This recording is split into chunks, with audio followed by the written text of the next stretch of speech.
in Figma, there are two different design modes. First is design mode. In this mode, you can make designs like changing the old elements here. And next to it, that is the prototype mode. In prototype mode, you can add interactions to your prototype. To begin with, it is very simple. When you hover anything to it, you will see there's a little circle icon with the plus button. That means you can make connections from this element to another element, another page. So when the user click on this wood shop card, they will be brought to the wood shop. So I just click that button and drag a line to make the connection. And then the interaction dialog shows here. You can decide how does this interaction triggered, like on click or on dragging or something else. By default, click is enough. And on here, you can see more options here, like what is actions to be. Then you can just navigate to a different frame, or you can go back to previous actions, and there are many more. We will talk more later. But for now, for the low fidelity design, all default operations are enough for us to finish this prototype. So the user can, from Woodshop, they can click on Woodshop to start booking. And also they can go to, on the map view, they can also click on Woodshop, do the same thing. When they click on this switch button, they can switch between two different views.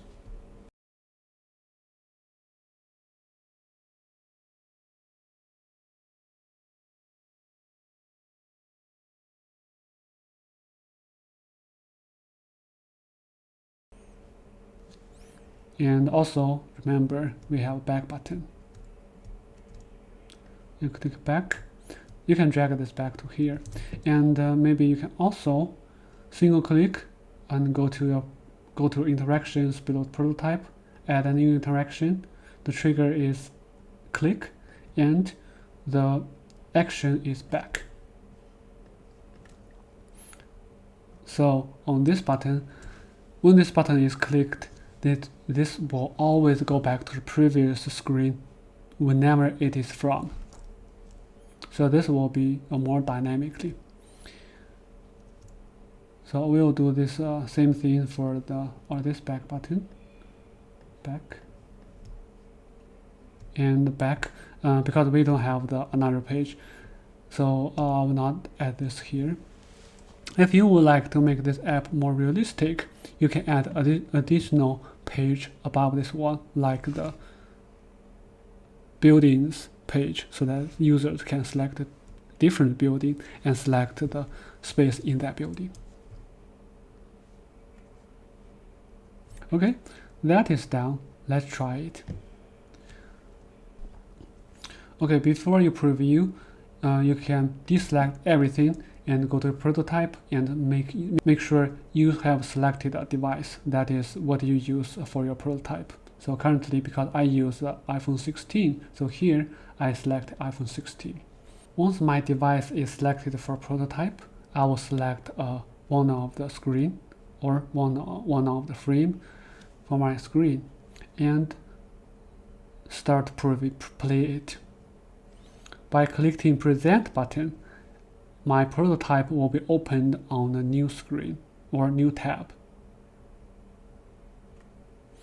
Let's go back, and here is another option, preview.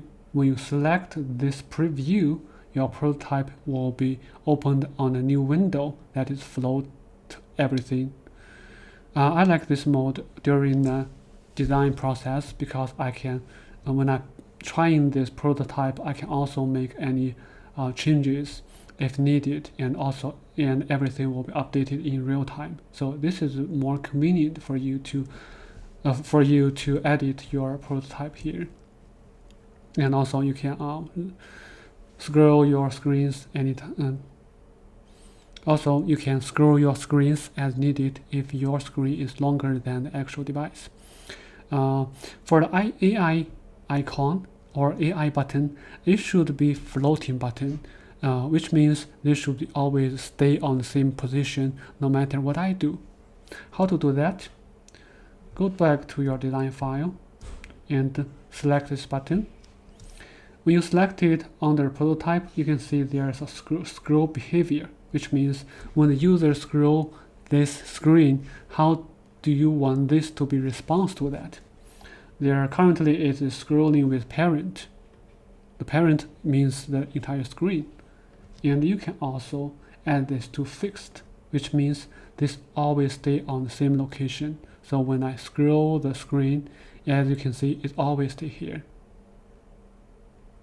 Okay, and of course the second one should be the same. As you can see, I will keep my preview window opened.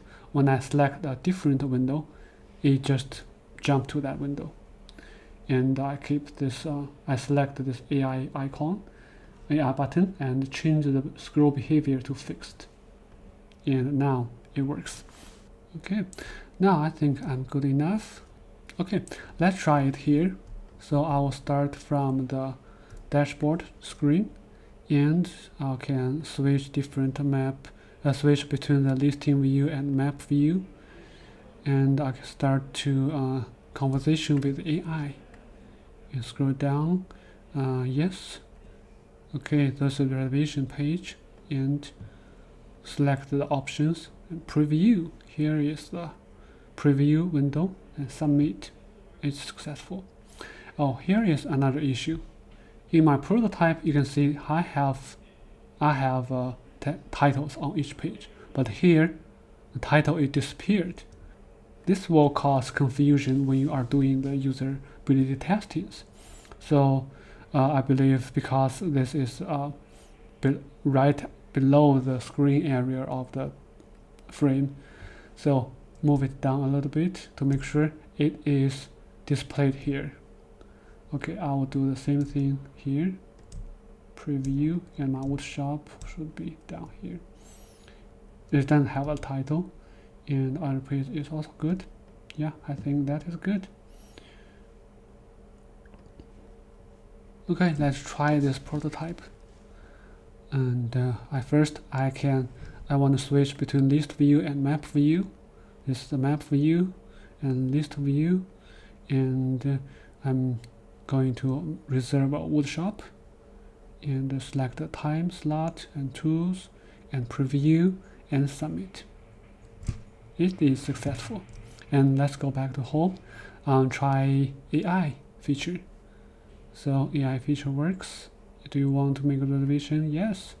And reservation works. Everything is the same on this step. Maybe I can also make a reservation on map, and I switch to map view and go to woodshop and make a change and preview and submit. Great. And so everything works here.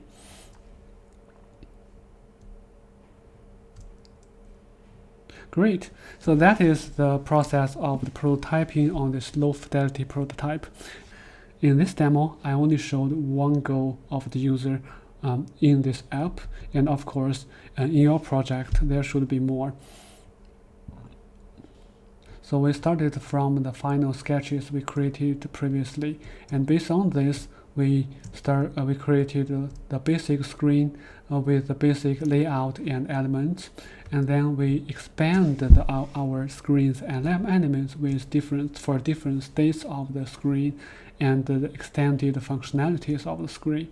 And in the end, when everything is ready and the layout and the wireframe is finished, we switch to the prototype mode and create the interactions for the user. And now, if you finished everything, every interactions or for all of your screens, you're ready to do the next step, which is usability testing. Okay, so that is everything I would like to show today, and thank you for watching this video. I will show you next time.